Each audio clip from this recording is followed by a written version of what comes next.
আসসালামু আলাইকুম ভাই, কেমন আছেন? ওয়ালাইকুম আসসালাম। আলহামদুলিল্লাহ ভালো আছি। আপনি কি আপনার কি অবস্থা? কেমন আছেন আপনি? হ্যাঁ, আল্লাহর রহমতে আমি ভালো আছি। আপনি আমার দীর্ঘদিনের বন্ধু। কিন্তু আমি হঠাৎ করে শুনলাম যে আপনি পড়াশোনা শেষ করে আ একটা ব্যবসায় নেমেছেন। এই ব্যবসা নেওয়ার জন্য আপনাকে কংগ্রাচুলেশন। ধন্যবাদ। অসংখ্য ধন্যবাদ আপনাকে। Thank you. আমি আপনাকে কিছু কথা বলতে চাই। জি, আপনি কি রাজি আছেন কিনা বা অনুমতি? জি ঠিক আছে বলেন। আচ্ছা, আপনি অনেক ভালো একজন মেধাবী স্টুডেন্ট ছিলেন। একসময় এলাকায় আপনার যথেষ্ট সুনামও ছিল। তো অত্যন্ত সুনামের সঙ্গে এবং সফলতার সঙ্গে আপনি পড়াশোনা শেষ করলেন। পড়াশোনা শেষ করে আপনি এই পেশায় আ ব্যবসাতে কিভাবে আসলেন? এই ব্যাপারে একটু যদি বলতেন। আসলে ছোটবেলা থেকেই আমার তীব্র ইচ্ছা ছিল যে আমি নিজে কোনো কিছু করব। তো আমি যখন এই স্টুডেন্ট যখন ছিলাম ওই তখন থেকে আসলে ব্যবসার সাথে টুকটাক করে আরকি জড়িত ছিলাম। তো ব্যবসা করতাম।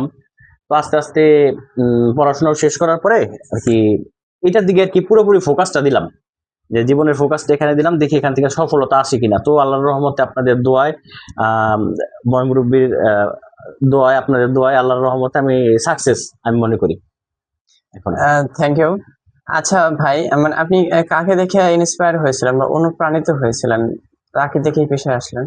উম আসলে কাকে দেখা আসছি এটা যদি বলতে যাই তাহলে আসলে কারোর দেখে আসি নাই ঠিক। আমার ছোটবেলা থেকে আরকি যখন পড়াশোনা করি তখন থেকে আমার খুব তীব্র ইচ্ছা ছিল যে নিজে কিছু করব, নিজে বিজনেস করব। তো বাসার সবার ইচ্ছা ছিল যে যেহেতু আমার বাবা মা সবাই সরকারি চাকরি করতো, তো সবার ইচ্ছা ছিল যে সরকারি চাকরি করব। কিন্তু আমার একটা তীব্র আকাঙ্ক্ষা ছিল ভিতর থেকে, মনোবল ছিল যে আমি নিজে কিছু করব, নিজে বিজনেস করব, সেটা যেটাই হোক।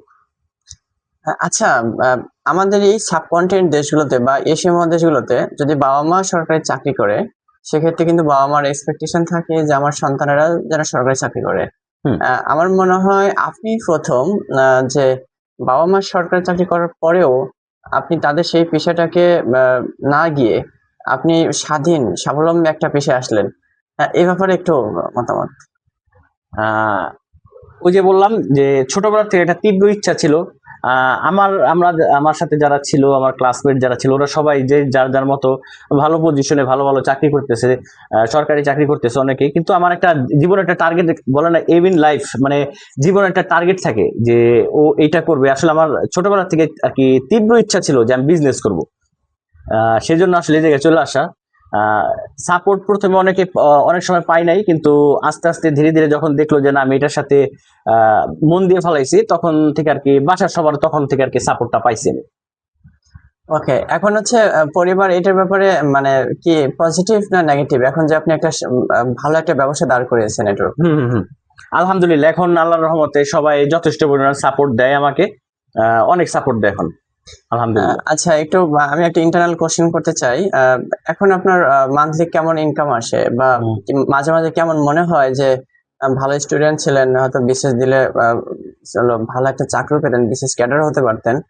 সেই ধরনের সবকিছু লোভনে বাদ দিয়ে এই পেশায় আসলেন। মানে এটাই ভালো মনে হয় না ওইটা ভালো ছিল? আহ আসলে ওইভাবে যদি চিন্তা করি তো আমি বলবো যেহেতু আমার ইচ্ছা ছিল যে আমি ব্যবসা করব, তো এটার দিকে আমার ফোকাস ছিল। তো আল্লাহর রহমতে সবকিছু মিলে আমার যতটুকু ইনকাম হয় আমার চলে যায় আহ এখান থেকে আর কি। আহ খুব বেশি আশা করি না। আবার দেখা গেল যে যতটুকু প্রয়োজন আল্লাহ আমার অতটুকু মিলিয়ে দেয়, এখান থেকেই মিলিয়ে দেয়। আচ্ছা, আমাদের এই দেশের শিক্ষার হার মোটামুটি ভালো। জি।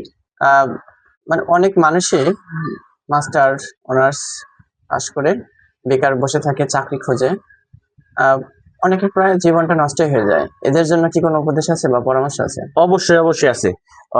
আমি বলবো যে নিজের উপরে নির্ভরশীল হওয়ার চেষ্টা করেন, নিজে কোনো কিছু করেন। যে চাকরি পাইতেছি না, অনার্স মাস্টার্স কমপ্লিট করছি, চাকরি পাইতেছি না, দাঁড়ে দাঁড়ে ঘোরার চাইতে ছোট্ট কিছু থেকে শুরু করেন, ছোট থেকে শুরু করেন। এক সময় আপনার যদি তীব্র ইচ্ছে এবং আকাঙ্ক্ষা থাকে, আপনি অবশ্যই আপনার লক্ষ্যে পৌঁছাইতে পারবেন।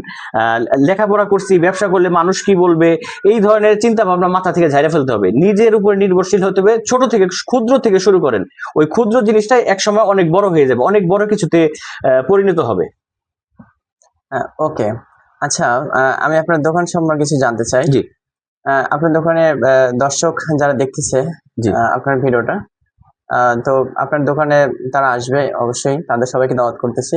এবং আপনার দোকানে অনেক ভালো ভালো প্রোডাক্ট আছে। আপনি আপনার দোকানে কি কি আছে যদি একটু সংক্ষিপ্ত ভাবে একটু বলতেন আর কি? আসলে আমার দোকানটা সম্পূর্ণ আর কি লেডিস আইটেম গুলি আর কি আমি বিক্রি করি, যেমন আপনার 1 piece, 2 piece, 3 piece, palazzo, skirt, গেঞ্জি, লেডিস ব্যাগ আর কি, লেডিস যত আইটেম আছে ইনশাল্লাহ আমার কাছে আছে, আপনারা সবাই পাবেন আমার এখানে।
তো আমার দোকানে আসবেন, ভাইয়ের ভিডিও দেখে যারা আসবে তাদের জন্য বিশেষ ডিসকাউন্টের ব্যবস্থা থাকবে।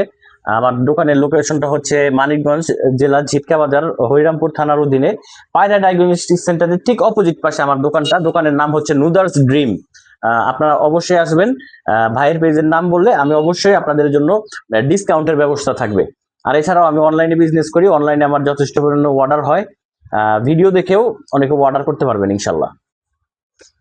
Thank you. আর আরেকটা বিষয়ে আমি আপনার কাছে জানতে চাই, জি। তা হলো এই যে দর্শক তো এক হলো বর্তমান যুগে আসলে অনেক জায়গায় প্রতারিত হয়। আপনার এখানে আসলে কি দর্শক প্রতারিত হওয়ার কোনো চান্স আছে কিনা? আসলে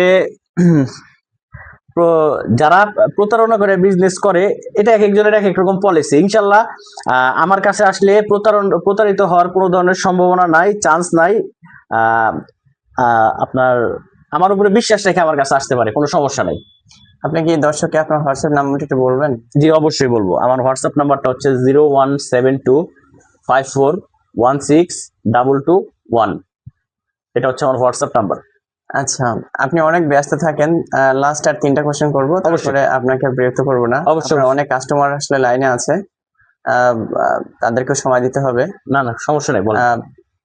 প্রথম শেষ কথা হলো বা 3 নাম্বার কোশ্চেনটা হচ্ছে এরকম যে আপনার দৈনন্দিন জীবনের রুটিন সম্পর্কে যদি একটু বলতেন, যারা তরুণ যদি আপনাকে দেখে ইন্সপায়ার হয়ে এই পেশে আসে, আপনি আসলে কিভাবে রুটিনটা মেনটেন করেন?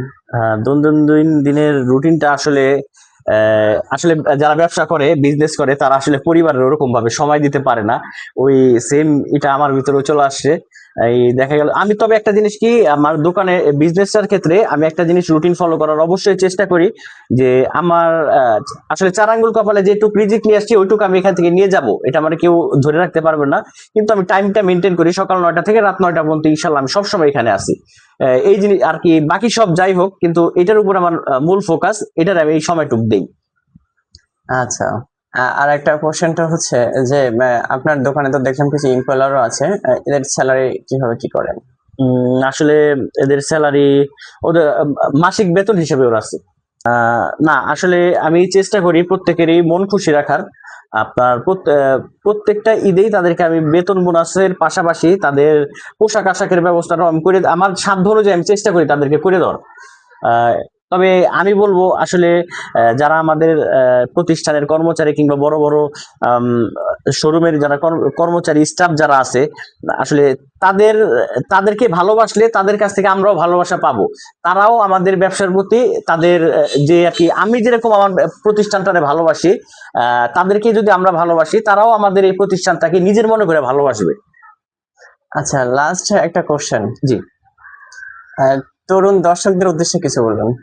তরুণ দর্শকদের উদ্দেশ্যে আমি একটা কথাই বলবো যে বর্তমান আমাদের যে সমাজ, যুব সমাজ বর্তমান মাদকের উপরে সবাই আর কি ঝুঁকে জীবনটাকে ধ্বংস করে ফেলতেছে। আমি বলবো এই সময়টাকে, যেই সময়টা আজে বাজে বন্ধুদের সাথে ঘোরাফেরা না করে মাদকের দিকে না, যে ঘরে বসে যদি কেউ গল্পের বই পড়ে তাও তাদের মনটা ফ্রেশ হবে। আমি বলবো যে যুব সমাজ ধ্বংস হয়ে যাচ্ছে এই মাদকের ইতে, ভয়ানক ছোবলে। আমি বলবো তাদেরকে যে এই মাদকের মতো ভয়ানক ছোবলে যাতে কেউ না পড়ে। ঘরে মন যদি না টিকে তাহলে অবশ্যই আমি বলবো ক্ষুদ্র করে কেউ একজন সবাই ছোট ব্যবসা করার চেষ্টা করলে অবশ্যই তাদের সময়টা কাটবে, অন্তত এই খারাপ পথে কেউ যাবে না। হ্যাঁ, অসংখ্য ধন্যবাদ আমার প্রিয় বন্ধু, বড় ভাই।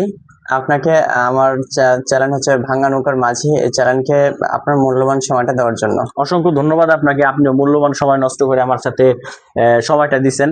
আর আপনার ভাঙ্গা নৌকার মাঝি চ্যানেলটার জন্য অনেক অনেক শুভকামনা রইল। আরো সামনে এগিয়ে যান ইনশাল্লাহ। আর আপনার দর্শকদের উদ্দেশ্যে বলবো আপনারা আসবেন আমার এখানে, ভাইয়ের জন্য দোয়া করবেন, ভাই যাতে আরো সামনে আগে যেতে পারে। অসংখ্য ধন্যবাদ সবাইকে। আসসালামু আলাইকুম।